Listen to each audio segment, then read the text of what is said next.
ngasi ai gi video sida khangminarasi mioibasi karamna horoi amadi tasengna mioiba haiba jiba si yongdagi ollakhi bara haibado aigi atenba video sida aina masigi matangje pukhatcharakpagi maramdi ekhoi lekti tamjaningba tamba phangsadaba amadi school phajana काबा ngamdaba manipur gi oriba condition sumba mayam sida yengaga khasiktang horagasu satra sing sida kanaba oigadra khalaga semjaba video ni adudi makha darak pasida khangminarasi evolution of man akoyam bana khannabada yongdagi mi olakpani haina khannai maramdi ngallingai matamgi mioibagi sawong sada sakchu ururaga yong manbanani adubu mitna uba khetnaba haragadi mioibada mamai pandabasini scientifically yenglurabasu khetnaba kaya ama leiri adugumlaba yongi family apes tagi evolution laklaga mioiba oirakhi harabasu dharma gi oiba theory sing amadi scientist kaya gi tongan ba wakhalon phongdoknari adubu hojik phawbada khwaidagi thajanariba theory of evolution da harabadi chahi 1859 da Charles Darwin gi historic lyric origin of species da the theory of natural selection gi matang da irami maduda survival of the fittest ki wafam thamladuna hairami survival of the fittest harabadi the one who fits best in the environment around him haibadi khudam oina harabada environment aduda fit oina hingba ngambaduni masina hatnaraga mapangal kanba jivaduna hingduna leihobagi wafam nade sida fit hairibase matamgi matung inna ahongba naiba ingbada sabada akoibada leiriba jiba panbasing mangkhiba amadi anauba kaya thengnarakpa yai madugumlaba situation sing aduda fit oiba ngambaduni haibadi akoi sare harakanda sabadu khangma ngamdradi sidoineba inge haraganda ingbadu kamaina protect togani kamaina ekhoi ngakthokani khangda daragadi ekhoi amuk sidoineba adoi dardi ingba matamdasu shaba matamdasu akhoi kamaina akhoi isase kanjagani natraga ekhoi gi physical changes pura akanda ekhoi physical changes te la akanda akhoi na madubu ngakthokchapa ngambadu neba fitness haidoije human evolution habasida stages kayama leiri ahanba stages da leiribase primates haibadi subgroup ni mammals ki aduna primates da yauribase apes monkey human haibadi angang pokpa ngamba ya makhal hoba constant body temperature oiba maintain tawba ngamba adumba kangbu duni masigi primates da amuk ani thokna khaidoi ahan baisna hominoids haiba ma aduga hominids haiba munga hominoids haibasina small brain size mai makok sa krap magi brain size pikkani aduga makhong marina chatkani akhoi yongda chatpa uri dumangai aduga ekhoi gi khong khut ani makse kuntharaga laibak mak thamaga chatpa adum boidoini makhoida sa hatnaba natraga moi sizinaba yaba tool adumba kaimta semba saba kemta dream hoy matamdu da yama moina leize u mathakta habadi yong singna leibagum monkey singna leibagum adumaina u mathakta moi lei ko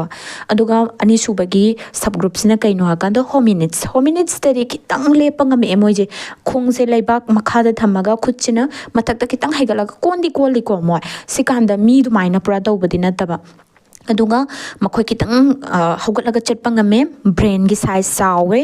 aduga makhoi da kaino hakanda tool gumba se macha macha sizina baire makhoi ni ittana khotana sizina badina tabako habadi nung macha gumba na chumaina thomadi sa sina kaina khangakpa adumba macha ai tare ko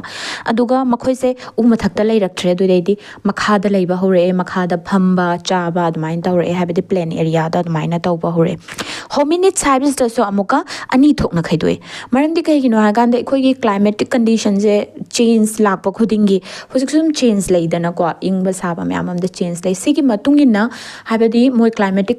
condition dugi matungina magi physical attachment physical मागी changes लाक्तब तारगदी हिंगबा ngam सुमाइना सा मयाम अमसु मुत्खिबा लेदना को चेंजेस लाक्पा ngamdabagi चेंजेस पुरक्पा ngamdabagi aduna सिजदी ह्यूमन दरी कमाइ तौरे हाय कांसदा चेंजेस लाइबा चेंजेस की मतुंग इना मुका नि खैदोरे कयना ऑस्ट्रेलोपिथेकस हायबा अदुगा होमो हायबा मगा ऑस्ट्रेलोपिथेकस हि मतमसिदना ब्रेन साइज पिक्थर अनि अदुगा खदांग जदी लुम लुम मगा चाउ चाउ रगा इंथुअगा लेबेगी टाइप तो अदुमाइना दुम लेगिनी हायबदी मियोबेगी या मानदबा या चौ चौ बहौरीबो को मखोइद हाइदि योंगी एप्स की मवों खरा चंगबे एप्स हाबजे को योंग योंग अदुम हाय अदुबो एप्स का योंग सेम खेनै को योंग न ममै पाली एप्स न पांदे मागी यंगलिन सरुदा खेनब लेरी अदु अइना ngasai हागिबदु साइंटिफिकली खेनब सुमे आमा लेरी हाबदु अदुबो मणिपुरी दा हायरक पदारदे एप्स अदुम योंग हाइने अदुबो according to the scientifically terms दा हाय तारगदि खेनब मयाम लेरे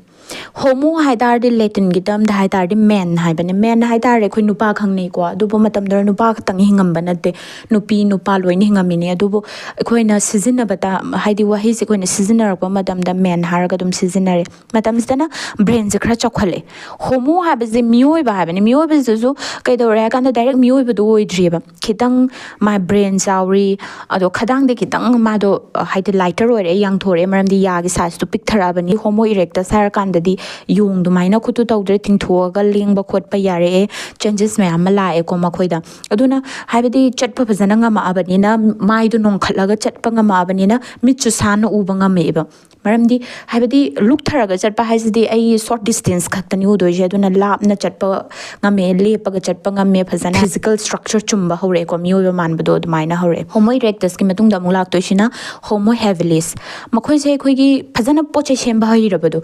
हाइदि उना इतपनि खंगदे अदगी नुंग इतलगनि खंगदे नुंग मचिन तुम्बगा तौरागा इतपा अदुंबा टूल मेकर हायर खंगने मखोइसे सेमबा साबा अदमाइना हइरे अब मतमने अदै चटपा फजना हइरे मोय मैगा सिजिनबा हौरबा मतमनि को हाइदि मोय मै सिजिनरागांदा सिना चाक डेली थोंगागा मोय चाराबा हाइबेगी नत्तबा अदुबु मै पुथोरपगी कानबा म्यामम लैरिदना को अतोपा वीडियो दसो आई सेमजरके मै सिंगजे मोयना पुथोअबा मतुंगदा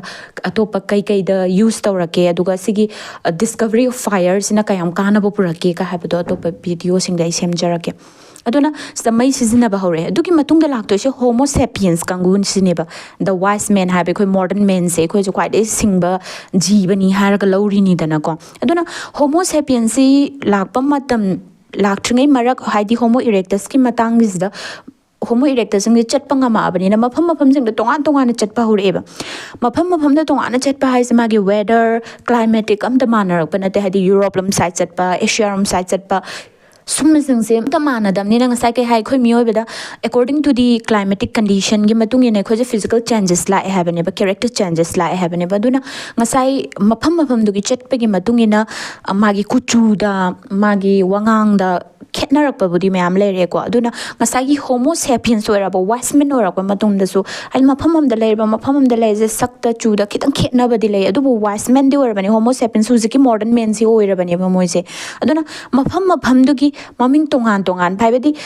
अमेरिका द लेबा मिस अमेरिकन गोबे इंडिया द लेजे इंडियन गोबे सुमाइना मतम दुगी होमो सेपियंस फंगबदुसु तोंगान तोंगान साइंटिस्ट संग ममिंग थोले हाइबदी होमो हेडनबर्जेंसीज अदगी नेदरलैंडसीज खोइ नेंडर वैली द फंगी हाइबगी दमक को सुमाइना तोंगान तोंगान बदा फंगागा तोंगान तोंगान बा मफम दुगी ममिंग तोंगान तोंगान थोनबगी वानी अदुबु मखोइसे करिगी वेराइटी हाइदि वेराइटी नो हाइदारदि होमो सेपियंस की वेराइटी होइदोइनेबको सि मतंगसिदा लोइरे ngasiगी evolution of humans से कईगुंबा हेना सांगना सिगी मतंगसिदा इलाबोरेट तौरगा वीडियो शमहनिंगप तारगसु हाइबिरो अदुगा हिस्ट्री की ओइबा तोंगान तोंगान टॉपिक ता हाइदि यामना लाइब मौंगदा तेंतक तेंतक सेमजरके करंबा टॉपिक ता सेमहनिंगे हाइबदुसु कमेंट बॉक्स ता हाइबिरो।